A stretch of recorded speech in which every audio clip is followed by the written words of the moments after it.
Euzu billahi mineşşeytanirracim. Bismillahirrahmanirrahim. Elhamdülillahi rabbil alamin ve salatu vesselamu ala rasulina Muhammedin ve ala alihi ve sahbihi ecmaîn. Sevgili dostlar, bir ayet-i kerime inşallah, bir de bir hadis-i şerif size okuyacağım. Ayet-i kerimenin tefsirini, hadis-i şerifin de şerhini size yapacağım. Ondan sonra bir mesele size anlatıp inşallah sohbetimizi bitireceğiz. Estağfirullah, Bismillahirrahmanirrahim. Allahu Teala Yüce Kur'an-ı Kerim'de şöyle buyuruyor. Allahu'llezî halakakum. Allah, ellezî o Allah'tır ki halakakum. Sizi yarattı. Min da'fin, bir zayıflıktan. İnsan yaratıldığı zaman, yani anne karnından düşüp sonra dünyaya geldiği zaman küçücük bir çocuktur. O çocuk yemekten, içmekten, gezmekten, oturup kalkmaktan mahrumdur. Yani annesi onu emzirmese, annesi ona su vermese, annesi onun altını hatta değiştirmese o çocuk hiçbir şey yapamaz. İşte Allah-u Teala diyor ki o Allah'tır ki sizi bir zayıflık içinde yarattı. Acizdin, zayıftın, güçsüzdün. Sümme sonra ceale min ba'di da'fin, sonra bir zayıflıktan sonra kuvveten, size kuvvet verendir Allah Celle Celaluhu. İnsan çocukluk evresini bitirdiği zaman gençleşir. Genç hale geldiği zaman kuvvetli olur, güçlü olur. Artık kimse beni yenemez, kimse beni yere atamaz. En büyük pehlivan, en güçlü pehlivan benim der. Öyle kendini güçlü zanneder. Halbuki Allah-u Teala onun çocukluğu zayıflıkla geçirdiğini ve o zayıflığı Allah ona verdiğini, kuvveti de kendisine ona verdiğini. Bazen bakıyoruz adam sakattır.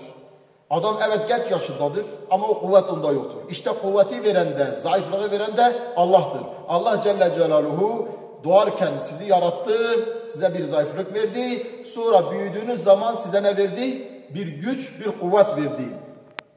Sümme sonra ceale min ba'di kuvvetin, o güçlülükten ve o kuvvetten sonra da'fen ve şeybeten, sonra bir zayıflık ve yaşlılık size verdi.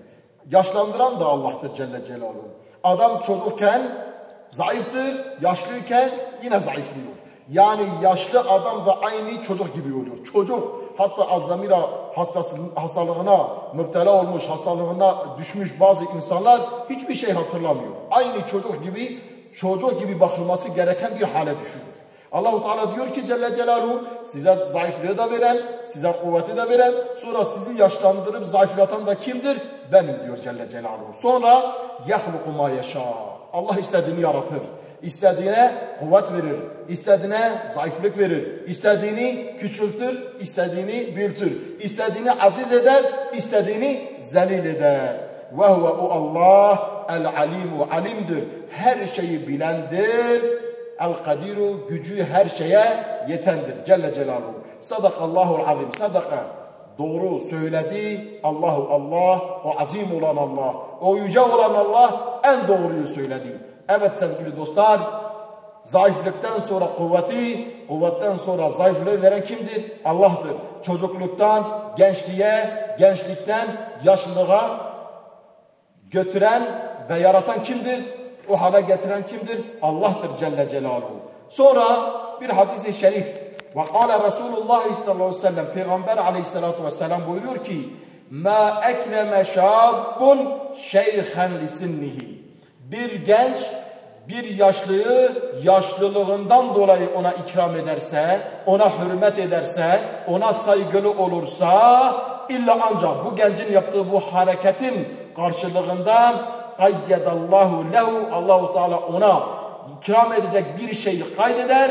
Men yukrimu inde sinnihi, o yaşlandığı zaman ona ikram edecek birilerini getirir. O da yaşlıkta ona ikram eder. Hani derler ya, bir adam babasına bakmamak için ormana bırakıyor. Oğlu babasına söylüyor. O babanı götürdün, yani dedemi götürdün, sepeti kendine geri getir.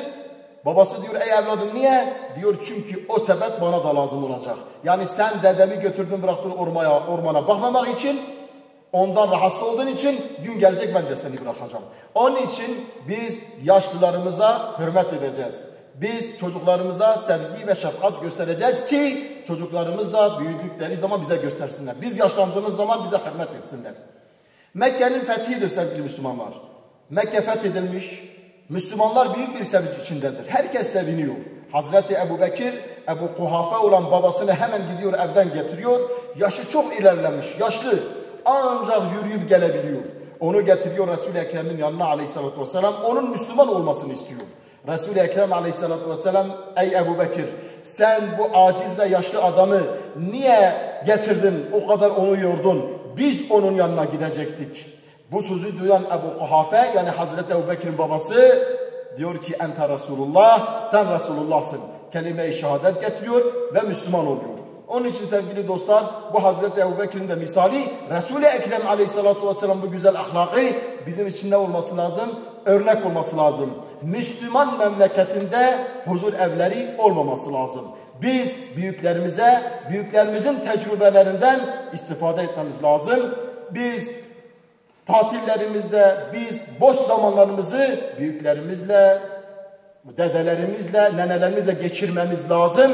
Böyle bir halde olmamız lazım. Bu bize lazım olan bir şeydir. Her Müslümana lazım olan şeydir. İslam'ın ahlakı budur. Allahu Teala Celle Celaluhu böyle bir ahlakla hepimizi ahlaklandırsın. İslami bir hayatı bize lütfetsin. Kendi ayetlerine ve hadis-i şeriflere tabi olmayı cümlemize nasip etsin. Hepinizi Allah'a emanet ediyorum. Esselamu Aleyküm ve Rahmetullahi ve Berekatuhu.